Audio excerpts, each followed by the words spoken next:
You keep apologizing and they keep pushing until you're exhausted. That's not a bad relationship. That's manipulation. I'll show you 5 signs narcissists use that most people miss, and the exact line that takes their power away. Stay for sign 3. It looks like kindness, but it's a trap. Sign 1. Timeline rewriting. Have you ever defended yourself and they reply, "No, you promised last month"? Or say, "We agreed last weekend," when you know you didn't? That's timeline rewriting, a subtle form of gaslighting where narcissists shift when things happened so your memory looks faulty. They do it because someone who doubts their memory is easier to control. You end up apologizing or giving away ground you never meant to. Break it by anchoring to proof. Calmly say, "Show me the date. Where exactly was that agreed?" If they dodge, add, "I'll check my messages and get back to you." Those 2 lines demand evidence, pause the emotional spin, and put the burden back on them. If they keep pressing, save the exchange. Screenshots, timestamps, anything. Narcissists win in confusion. Records win in light. One sentence cuts through the fog. Show me the date. Sign 2. Gaslighting. Gaslighting is the classic move. They deny what you saw or felt until you start doubting yourself. Whoa. Here I come. Oh. You say, "That hurt me." And they answer, "You imagined it." You point out a lie. They insist, "That never happened."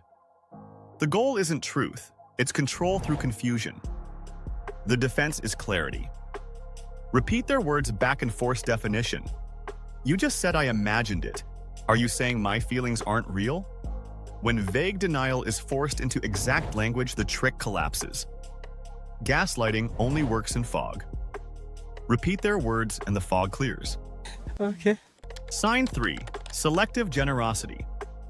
A narcissist's gifts often come with a bill. What looks like kindness can be currency for control.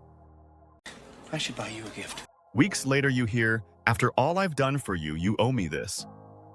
That present wasn't free, it was leverage. Strip the strings away. Say, "I appreciate what you gave me, but it doesn't control my choices." Or if you need firmer language, say, "A gift with strings isn't a gift." Name the leverage and it loses value. Real generosity expects nothing back. Selective generosity always sends you the bill. Sign 4. Lack of empathy. Bring up how you feel and they dismiss you. "You're too sensitive," or "You always overreact." The message is clear. Your pain doesn't count, only their comfort does. Over time, you stop trusting your own emotions and begin to live by theirs. Hold the frame. Say, "My feelings are real. You don't have to agree, but they matter." Dismissal is their weapon. Naming your feelings is the shield. Sign 5. Triangulation. Instead of talking to you directly, they use other people. You hear, "Everyone thinks you're overreacting," or "We all agree you should apologize." Wait a minute! Who are you? It feels like the room has turned on you, but really it's one voice hiding behind a crowd. The goal is isolation. Make you feel outnumbered and cornered. Pull it back to source.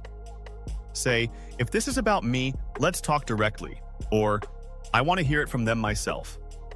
That forces accountability and removes the echo chamber. Triangulation survives in whispers. It collapses the moment you drag it into daylight. Quick recap. Timeline rewriting, gaslighting, selective generosity, lack of empathy, and triangulation. If you've heard even one of these lines, you know how draining it is. Now you've got the exact replies that stop the game. Drop the exact phrase you've heard in the comments and I'll reply with the tactic name and the best counter.